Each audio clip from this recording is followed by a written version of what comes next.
आपण शिवसेना उद्धव बाळासाहेब ठाकरे या पक्षातर्फे आज इथे शिवदर्शिका याचं अनावरण करण्यासाठी आपण इथे सर्वजण एकत्र आलेलो आहोत। या शिवदर्शिकेत सर्वप्रथम वारसा समृद्ध विचारांचा आणि वसा मतदारसंघाच्या विकासाच्या हे ब्रीदवाक्य याच्यात आहे। या खरं तर नवीन वर्षाच्या निमित्ताने हे शिवदर्शिका आपण आज अनावरण केलेलं आहे। याचं वैशिष्ट्य असं आहे की अतिशय सुंदर आणि सुबक कॅलेंडर हे तयार झालेलं आहे। जसं आपण सर्वजण कालनिर्णयाला मानतो आणि कालनिर्णयाचा बेस घेऊनच आपण ही शिवदर्शिका तयार केलेली आहे। जसं की आपण कालनिर्णयाची तिथी वार या सगळ्या गोष्टी पाळतो त्या पद्धतीने तो बेस या शिवदर्शिकेत घेतलेला आहे। शिवदर्शिकेची विशेषता अशी आहे की सर्व महापुरुषांची जयंती आणि पुण्यतिथी आपण या शिवदर्शिकेमध्ये घेतलेला आहे। आणि विशेष म्हणजे न भूतो न भविष्यती याचं कारण असं आहे की यामध्ये पाचोरा बडगाव मतदारसंघातील ज्या ज्या लोकांचं योगदान या मतदारसंघात आहे झालेलं त्यांची सुद्धा आपण जयंती आणि पुण्यतिथी या शिवदर्शिकेमध्ये घेतलेला आहे।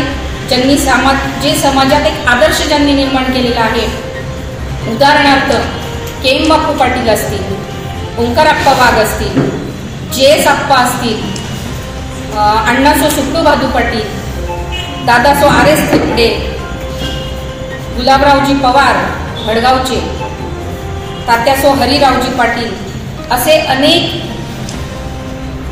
जणांचे तिथं जयंती आणि पुण्यतिथी आपण घेतलेल्या आहेत, जेणेकरून आपल्याला नेहमी ते कॅलेंडर बघून त्या लोकांचं स्मरण होईल हा त्यामागचा हेतू आणि उद्देश होता। राजकीय भेदाभेदी किंवा राजकीय भेदाभेदीच्या भिंती तोडून एक सामाजिक उपक्रम घेतला आहे। तो हा सगळा विचार आपण केलेला आहे जेणेकरून या लोकांचं आपल्याला स्मरण होईल। बांधवांनो, माझ्याकडे कुठलीही सत्ता नाही, कुठलंही पद नाही आणि तरी देखील एक सामाजिक बांधिलकी म्हणून मी या मागील वर्षभरामध्ये जे काही उपक्रम केलेले आहेत ते उपक्रम आपण या कॅलेंडरमध्ये घेतलेला आहे, त्याचा उल्लेख केलेला आहे। जसं की आपण आरोग्यासाठी डास नियंत्रण फवारणी केली। मागील गेल्या 1 वर्षापासून आपण मोतीबिंदू शिबिर घेतो आहोत। ते मोतीबिंदू शिबिराचे काही फोटो आहेत। पत्रकार बांधवांसाठी आपण मीडिया कक्ष उभा केला। प्राणायाम शिबिर आपण मागच्या काळात घेतलं, योगा शिबिर घेतलं, अपंगांसाठी आपण सायकल वाटप केले। अशा अनेक गोष्टींचा समावेश या शिवदर्शिकेमध्ये केलेला आहे।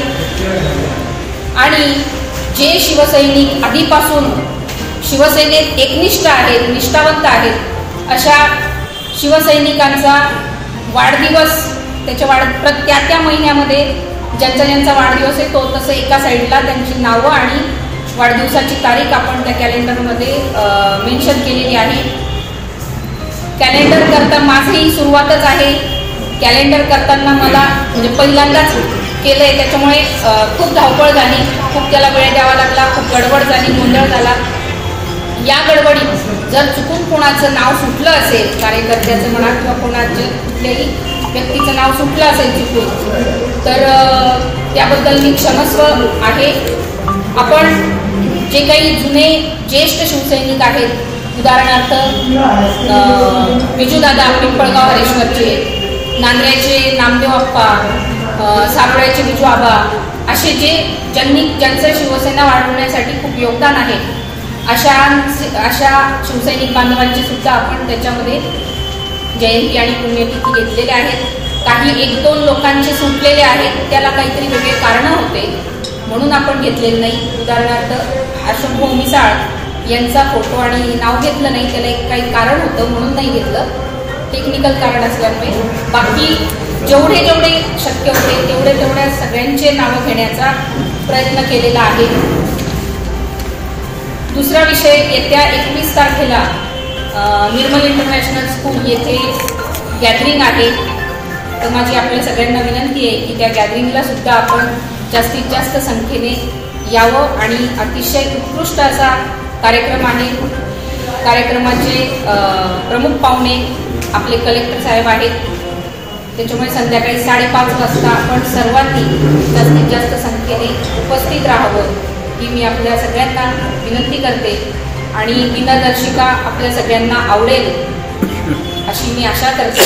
काही चुकलं असेल त्या दिनदर्शिकेमध्ये, काही बदल करावे असं वाटत असेल पुढच्या वर्षासाठी, तर नक्की आपण तो बदल सुचवावा, म्हणजे जेणेकरून पुढच्या वर्षी तो बदल आपल्याला करता येईल.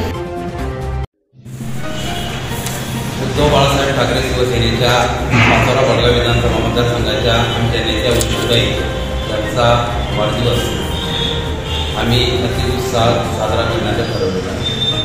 सुरुवातीला ताईसाहेब म्हणत होते की मराठा आरक्षण जोपर्यंत मिळणार नाही तोपर्यंत आपण काही वाढदिवस साजरा करू नये असं ताईंचं मत होतं.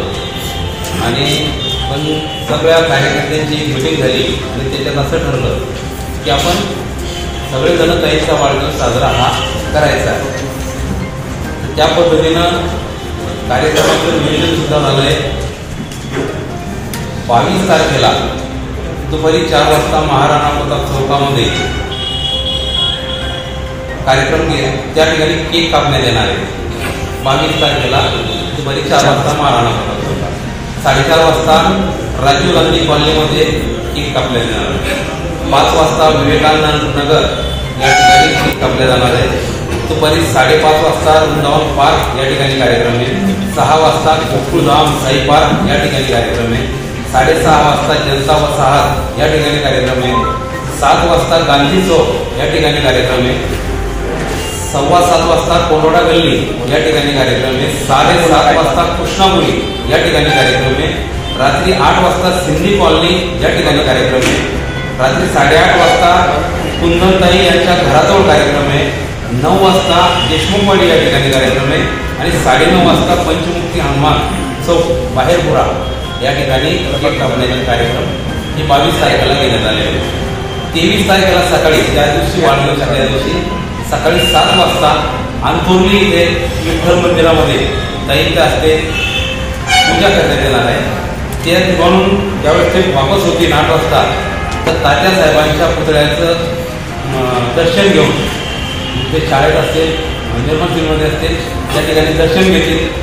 तिथून सोबत आल्यानंतर राजे छत्रपती संभाजी चौक येथे महाराजांच्या पुतळ्याचं दर्शन घेतील.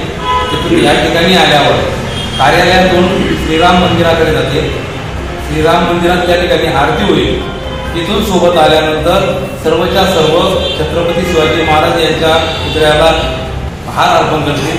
त्यात म्हणून बाबासाहेब आंबेडकर यांच्या पुतळ्याला अर्पण करतील. महात्मा ज्योतिबा फुले यांच्या फोटोला हार अर्पण करतील. त्या ठिकाणून परत महादेव मंदिर या ठिकाणी आरती होईल आणि त्याच्यानंतर मग कार्यालयात भेटीगाठीचा हा कार्यक्रम चालू राहणार आहे. तो दुपारी जवळपास 1 ते 1:30 वाजेपर्यंत चालेल.